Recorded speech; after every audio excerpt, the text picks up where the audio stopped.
ND cookie, এটাই আমাকে লিখতে বলা হয়েছিল। তো সেই অনুযায়ী আমি লিখছি।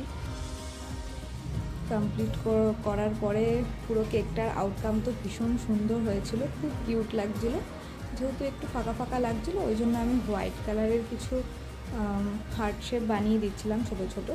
তারপরও জিনিসটা খুব একটা ফুটছিল না, তো এই কারণে আমি কিছু চকলেট গানাশ দিয়েও একটু ডার্ক কালারের হার্ট বানিয়েছি। তারপরে গিয়ে জিনিসটা একদম ভীষণ সুন্দর লাগছিলো, মিষ্টি লাগছিলো। আর আমার ওকে ঠোঁট দিতে ইচ্ছা করেছিল, তাই আমি একটু ঠোঁটও এঁকে দিয়েছিলাম। এই তো ফাইনাল ফিনিশিংটা কেমন এসেছে সবাই জানাবেন কমেন্ট করে। আর ভালো লাগলে একটা লাইক, শেয়ার অ্যান্ড সাবস্ক্রাইব করবেন। দেখা হচ্ছে পরের কোনো ভিডিওতে। Thank you.